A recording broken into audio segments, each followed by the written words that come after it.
Okay.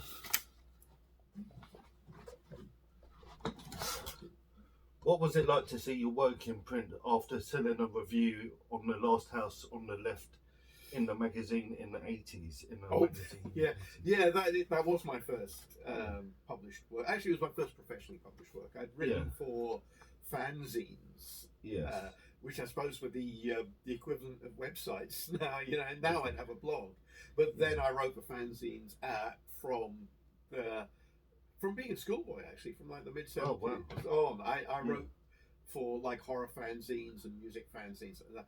But actually, it was a big thing to make a professional sale. I mean, there's the Monthly Film Bulletin, who were then absorbed into Sight and Sound, who I still work for, was a very a kind of a prestige outlet. But also, they had this remit of reviewing everything. Yeah. So they had to go and review a lot. I mean, they had to review porn films, which I did for a while, and they had to review stuff that most critics weren't bothering with. Yeah. And they had a bit of a history with people who share my interests. David McGillivray had edited MFB for a while. He's a screenwriter, wrote Frightmare and The House of Whipcord. David Pirrie, who wrote a book called Heritage of Horror, which was very influential on me, also was an MFB critic. There were a couple of other people there who were, sort of big genre fans or enthusiasts for different type of cinema. And when I started out there, I was a bit before Ann Bilson and Mark Kermode, Nigel Floyd, people like that. And maybe we had a slightly different attitude to cinema than was sort of prevailing. And also we all kind of knew each other at heart and saw the same films. So that was a thrill. Yeah. Would you say the fanzines you worked for were like post-punk and stuff like that in a sense? Well, they were actual punk. I mean, Sheep Worrying in Bridgewater was the main one I worked for. Although I did write for a couple of others as well. But it was during the punk movement, as it were, and a bit after, and movies. Weirdly, there wasn't that much of an overlap between music fandom and movie, TV, comics, book fandom at the time. And so the things that I wrote for about film tended to be actually slightly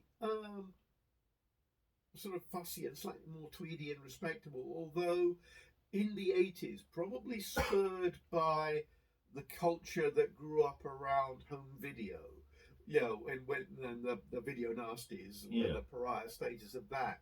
I worked a lot for Shop Express, which that's a really interesting magazine. That kind of was at the crux of all kinds of cultural movements, and there was definitely a punk edge to that. Because the whole spirit of punk is do it yourself and DIY. And stuff but the strange thing is that in science fiction fandom had been doing that since the 1930s. I don't know. There must have, when, as it were, I don't know if there were like fanzines for trad jazz or skiffle or what. I wouldn't be surprised if there were. We just don't know about them. Science fiction fandom, for some reason, and horror fandom preserved its history a bit. And so I was conscious of being part of a tradition of that. And I suppose punk was quite a lot of the actually, I remember in around the era of punk, there were a couple of magazines that actually I would have associated with being old hippie magazines. And there were things like International Times and Oz, which I suppose weren't really fanzines, but they and maybe even the New Musical Express. There was a bit of overlap there. I knew some of the people who worked on that. I worked on the NME for a while as a film critic. I mean, as a freelance. So it did all meld together into one cultural movement. And there were, I sort of, particularly, actually not so much during punk, but a bit later, maybe during death metal, you started getting bands which were much more influenced, particularly by horror. Yeah, where they would take their name from a horror movie. I mean, there were people like the Cramps and the Misfits were very, and that sort of coalesced into what in London was very much the scene around the Scala Cinema. Which was first in Goose Street and then in King's Cross, and I spent a lot of time there. And so I did run into a lot of music people there. I mean, They mentioned the Scala Cinema in Video Nasties thing that you took part in. It was a very seedy sort of place at the time. That's rather. There were seedy cinemas in London. The Scala wasn't one of them. Okay. The Scala was a rep cinema. I think it was more of a student hangout. Okay. Yeah. Whereas the classic Charing Cross Road, that was seedy. That was the one where they had all night showings and like homeless people would live there. Yeah. And there were other kind of run down cinemas around. They all sort of they kind of faded away a bit in the early 80s, but they were still about. The Scala, like, it was a rep cinema. Yeah. So there were others, the Electric and the Everyman, even the National Film Theatre.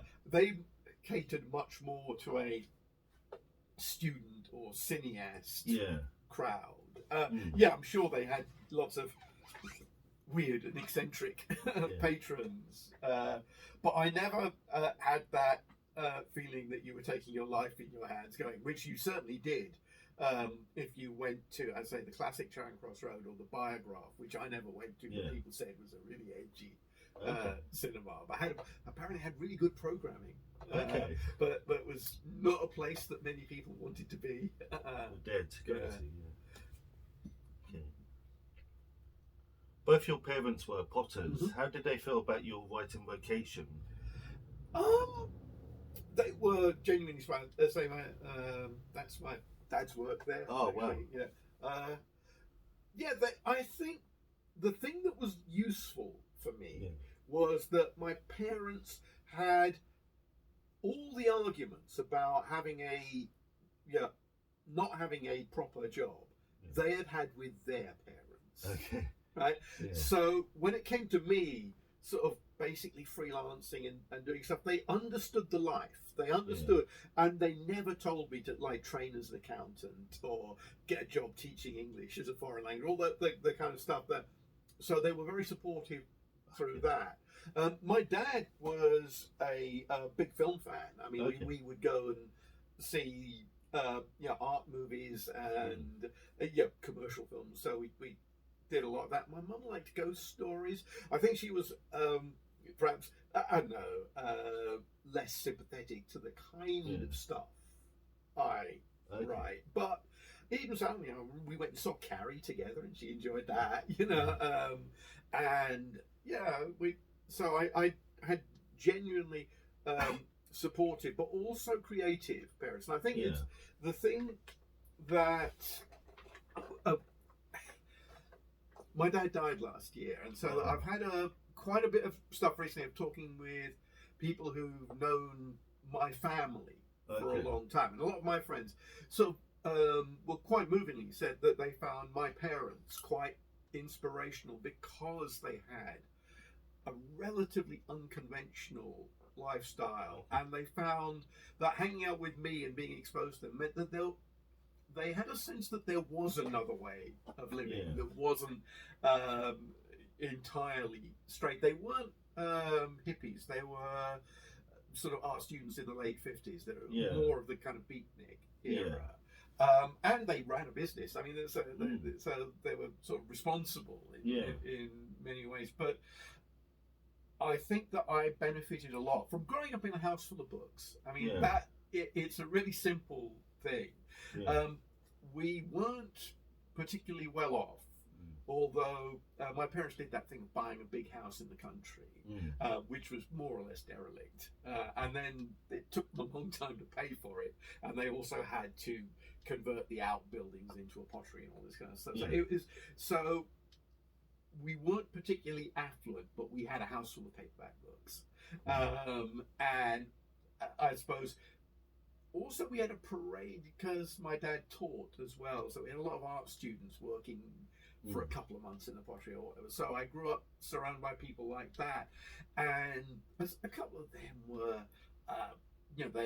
I was exposed at an early age to, sort of science fiction paperbacks, that kind of stuff, comics, all the things that that kids or students were interested in.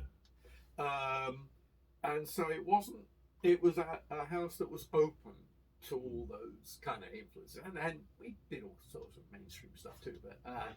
But I never got told, science fiction is rubbish or whatever. It's like there were, my dad wasn't a particular science fiction reader. We had. A couple of Isaac Asimov books, and we had some Arthur Clarke and William Tenn. I remember my dad really liked, who's a writer I'm very enthusiastic about. And Mum had a lot of Agatha Christie and Ruth Rendell and crime novels, and so and I actually, again, sadly through bereavement, I've recently inherited a load of their books and got through. So I now own quite a lot of the stuff I grew up with. So I think that probably helped shape my my interests as a teenager, and certainly their influence it persists in my work.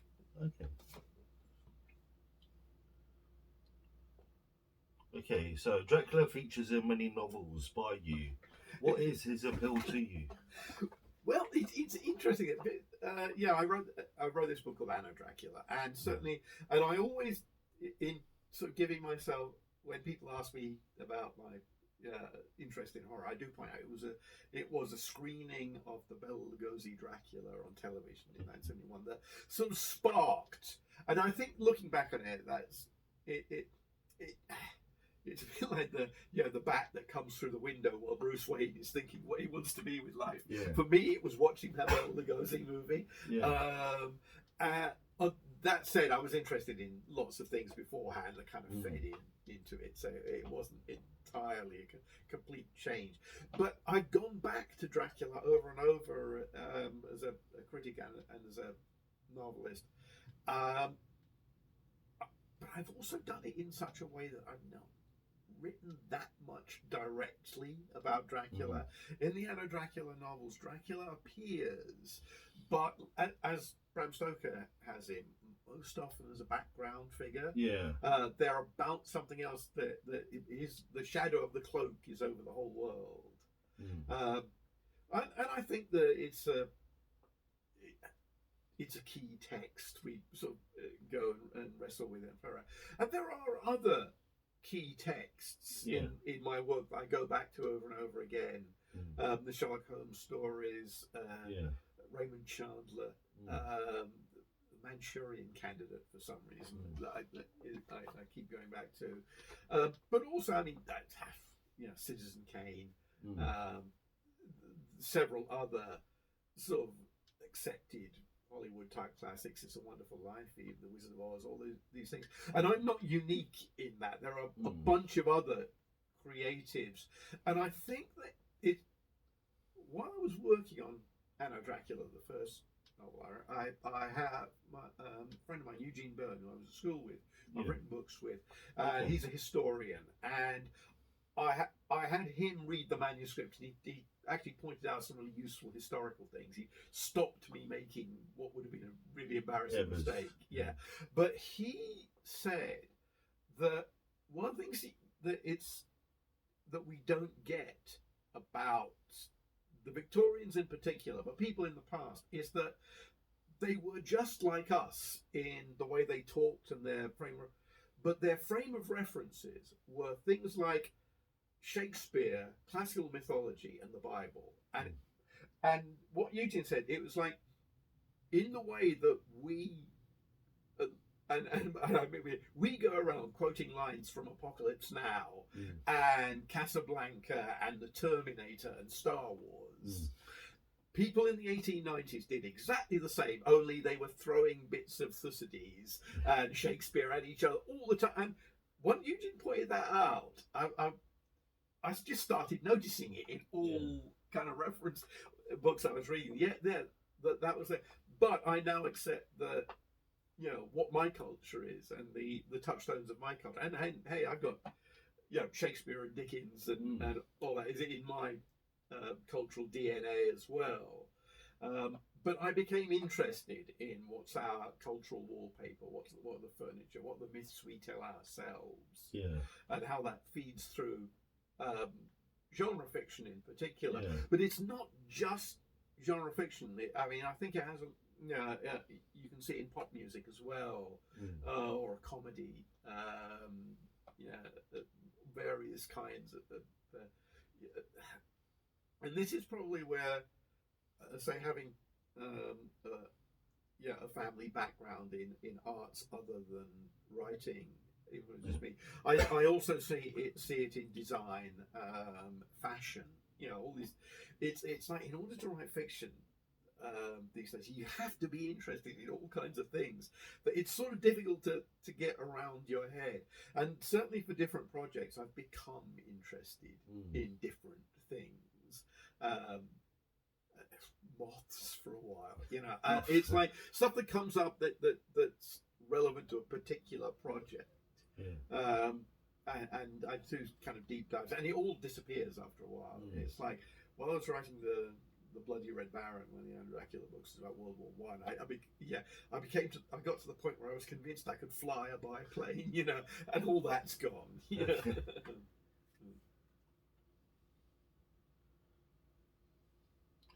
Okay, this relates to Anno, Dracula and books like that. Do you believe in world building in your novels and covering a lot of scope? Well, yes, because I inevitably do. I actually am not quite sure if I do world build in that sense. I know because that tends to be a term that's associated with fantasy. Okay. And science fiction to some extent. I think I do something slightly different. I think I don't build worlds, I wallpaper them. Okay. I'm always conscious that what I'm writing about is the world we've got. You know, I'm not crafting alternate worlds, different worlds, utopias or dystopias. I'm writing about the world we've got.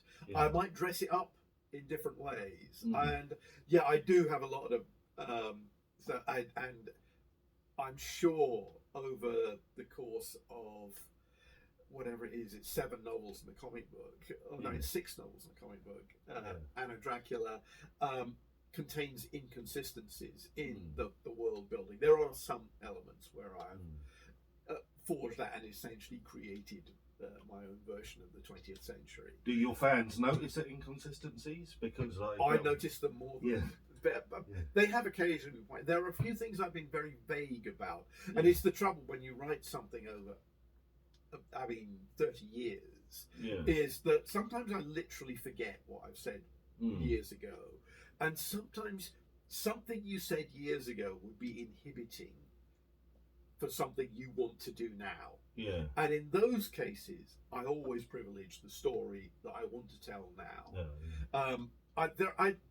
I wouldn't violate any major thing I have said, but you know, I also wouldn't be hobbled by some tiny, aside I have made in a book years ago that would rule out something that now turns out to be interesting.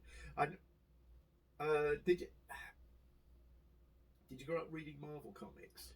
I prefer 2000 AD, but I did read DC. Some well, I don't know if you remember what Marvel Comics did in the 60s and 70s is when readers would write in and say, point out a mistake, because then, of course, a whole bunch of different writers who would independently would do things so that there would be you know, Batman or Spider-Man in different comics would have different things going on that were irreconcilable. And Marvel said it was all right if you wrote in to point that out, but they would only give you, they called it a no prize, you know, so they would only give you a no prize if, when you pointed out the mistake, you also explained it. You would come up with a rationale for the error. And of course, kids writing in were really inventive about stuff like that. And say, yeah, well, we noticed that, you know, Peter Parker can drive a car in this comic, but in another one it says, oh, he's a New Yorker, he's never learned to drive. And then they would sort of say, oh, well, maybe when he was driving a car he didn't have a license, and that's why in a later comic he says he doesn't, but his friends would have pressured him. And he's smart, he knows how to drive, but he's never taken the test. And I go, that's great, that means both comics stand.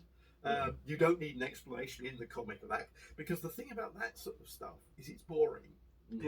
And I mean, as you know, I'm in the process of outlining the book I'm working on at the moment. And there's a whole thing, it's about two characters who in real life didn't have much of a connection, but I want to make a sort of team in the book. And I originally sort of started by, you know, doing pages and pages of stuff, looking at how they could get together and what point in their lives they would know each other and how they'd intersect. And then I thought, no, that would be in another adventure. I'll just have them meet again and not tell you how they first got together, because I don't want pages and pages of setup. I want to tell this story here. So yeah. Who are your main writing influences?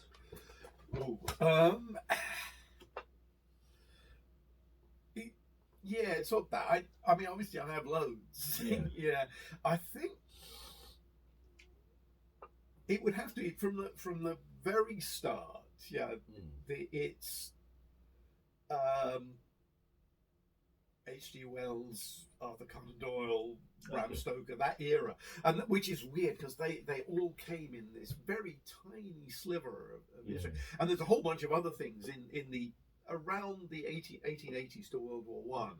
There was a whole bunch of other popular writers in all kinds of genres. I'm even thinking of maybe doing a book about that era and why so many still active franchises were created then, but mostly by one-off writers. One or two were created by committee in the way franchises are created now, but mostly.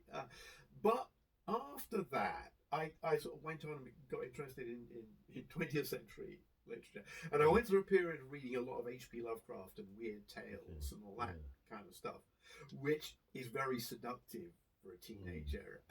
And I think if I sort of seesawed away from that and started reading Raymond Chandler and Dashiell Hammett, a little later Cornell Woolrich, those kind of hard-boiled writers, and that's a really good balance to the weird tales Lovecraft stuff. I'm actually surprised that there's not more Lovecraftian influence in your writings. I've written a couple of Lovecrafty type stories. I think he's a bit of a trap as a writer. I don't think I would want to imitate his prose style.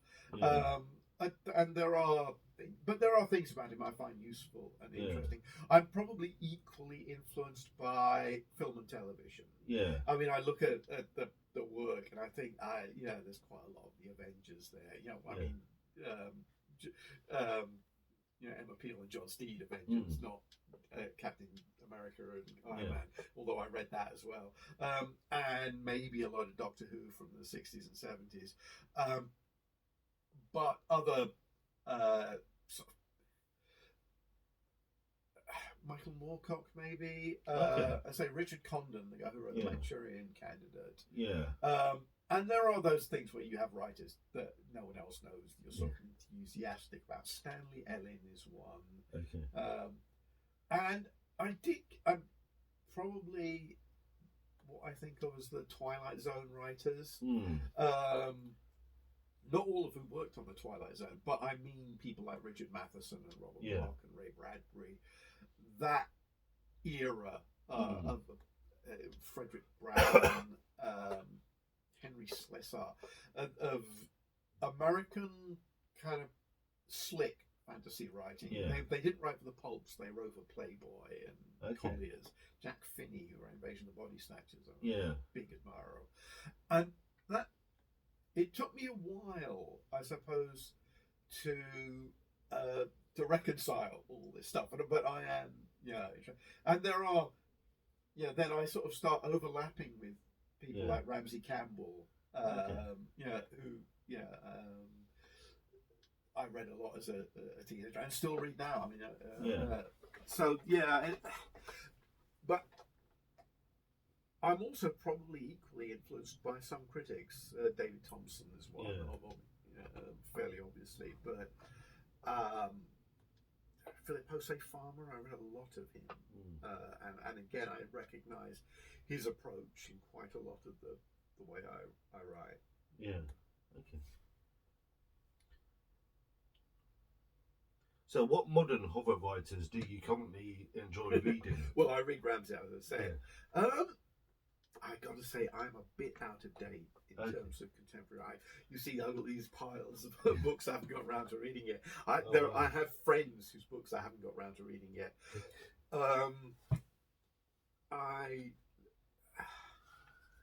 Peter Straub. Okay. I mean, he's one of those.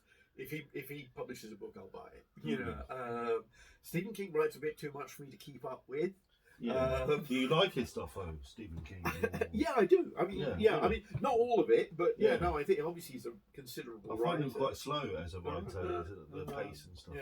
I think who else is still out there writing? Yeah. Okay. What are your views on censorship? Because you also took part in a Video Nasties. I'm not. It's a bit too easy to say, but I'm against censorship. Sorry, I am. I know that means a lot of work that I personally find obnoxious is out there. Fine. Yeah, it's like there are a lot of stuff I have no interest in or don't care about, and I'm not going around saying it shouldn't exist. Yeah. On a case-by-case basis, I mean, I certainly have objections to many things, but I'm not a book burner. I think stuff should be out there, particularly, once you're a grown-up, I think you should be able to read or see pretty much everything. Because the best argument I've heard against censorship is that censorship offends me more than anything out there. Maybe. That's fair enough. I'm not prudish, but I'm also not somebody who seeks out the particularly offensive material. Yeah. I mean, I was having a chat in fact with Mark Morris, the guy who made that Video Nasties, and we were talking about maybe doing some more in that line, and we were talking a bit about other things that have been disapproved of or controversial or suppressed that we were at. And then we both realised that there were several titles of films that both of us had copies of, and we have had copies of for years, but we've just somehow never got around to watching. And it is that, what are you going to watch tonight? And is it Faces of Death 3, or is it Bye Bye Birdie? And in the end, Bye Bye Birdie always wins. And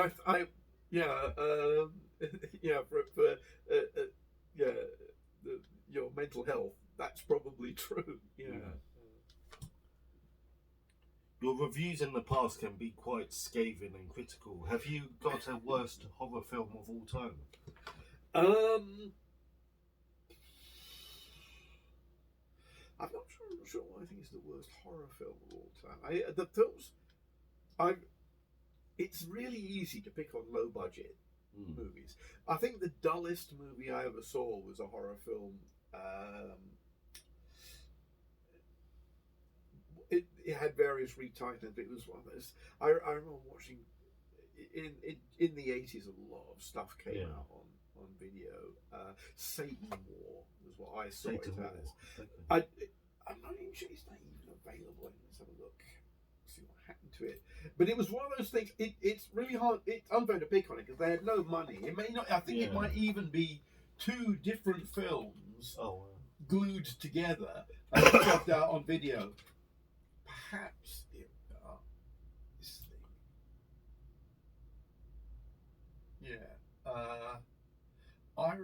let's see, and almost nobody's reviewed it.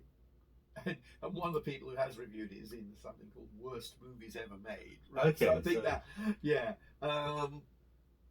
Satan's War, is it? Satan War. Yeah, Oh. I think that was. But you know what? I hate Top Gun more than I hate Satan War. Yeah. I think I hate Moulin Rouge more than I hate Satan War because those films aren't failures. Those films are exactly the movies that the filmmakers set out to make. Yeah. And I just don't like it. I don't like what they want to do. The Bart LaRue, the guy who made Satan War, probably wanted to make a really great scary horror movie, which I fully appreciate. Didn't work out. What's it about? Do you know? Oh, Or it's do you remember? yeah. It's not about it. It is unseen satanic forces terrorize a young married couple in their new home. But the thing is, that could describe. I mean, hey, I wrote a book like that. But you know that describes 50 or 60 horror films. I remember. I think there's about an hour of these characters in their home having creepy stuff happen to them. Not much creepy stuff. And then there's like 20 minutes of voodoo dancing that's been thrown in, presumably to pad it out. Bart LaRue, don't know if he's done anything else. Oh, yeah. He has. Yeah. Oh, Well, wow. let's see. Have you heard of a cursed movie called Atrium? Yeah, I've seen it. You've seen it? Yeah. Oh, what do you think of it? I Or, thought it was all right. it's okay. Yeah. You didn't die, so No. Yeah. because movies theaters have gone on fire and things, and people die watching it apparently. But No, maybe that's the all right. story of that film. Yeah. Yeah, no, I think there's a review of it on here. Oh wow. Yeah, But it's not particularly that scary, or it's about a journey to hell, isn't it? About a dog or something. I didn't think it was particularly frightening. Okay. I don't know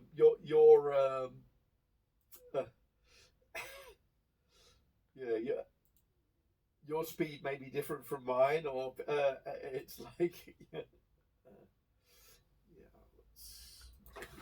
do something I read. Antrim. Let me go. Can you download it on the internet? I think it's in British release somewhere. Okay. So yeah. Where are we? So, yep, there we are. Oh well. So you thought it was average? Okay. I thought it was pretty good. Yeah, Okay, yeah. average to pretty good. Yeah. But I see a lot of horror films. Yeah. Do you think that's all hype behind it? That it's a cursed film? Or... Oh, of course. Yeah. No. Yeah. It's a film about a cursed film. It's Okay. not. It's not a cursed film in itself. Oh. Yeah. Because people are saying it's a cursed film on Facebook and stuff. All right. Well. Yeah. Yeah. How do you view your early literature?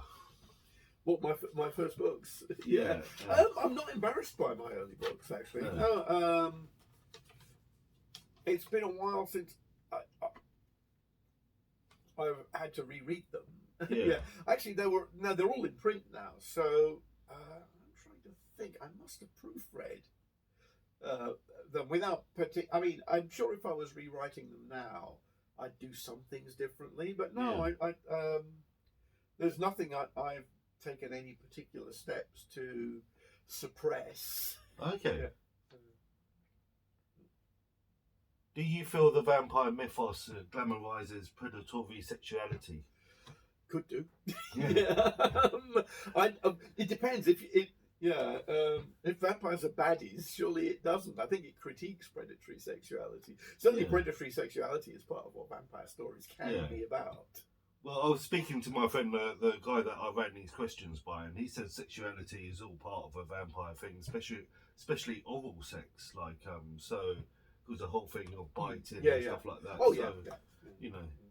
I was Also- say, if you write vampire novels, Yeah. you get fed up of writing biting scenes. Yes. yeah, and you keep finding different ways of having the feeding sequences in. It's like, but yeah, that may well be why it's taken me 30 years to. I didn't write all these books in a row. Yeah. You know, there's a certain amount of repetition in serious Yeah. books that's inevitable. Do you find you repeat yourself sometimes, or you try to avoid that? I try. or- I try and avoid it, or I try and disguise it. I mean, I know I am aware that I do return to themes, and I return to sequences, and I play them back in different ways. Yeah. Sometimes, you repeat yourself in order to fool people. Yeah. You repeat yourself, and then you have a different punchline. And sometimes it is literally I want to play variations on things. And sometimes a joke is too good just to not use it again. So would you say being a writer is also about manipulation and being a clever manipulator? I would never call myself clever. I think the worst thing you can do is self-diagnose intelligence. All those people who say, "Oh, I'm immense of me," or "Look at my eye," it's like Donald Trump does it, doesn't it? It's like, no, anyone who does that is an idiot. I don't care how clever you are, you're an idiot. So no, I don't do that. Sometimes you do want to lay trick, and particularly if you're writing mysteries, obviously, which is about magic or misdirection. I have done that. I do occasionally think, what will everybody think? And then, okay, we can't do that. It's got to go some other way. And sometimes you think, no, you really have to do it. It's the conventions. There are some things that if you break a covenant with the reader, it'll just be unsatisfying. Sometimes things going the way people expect is satisfying. Sometimes, and I think that's the whole point of genre fiction in all genres, is to give people what they want, but not necessarily how they expect it. I mean, it is one of those things where if you ask people what they want, they won't tell you what's good for a story sometimes.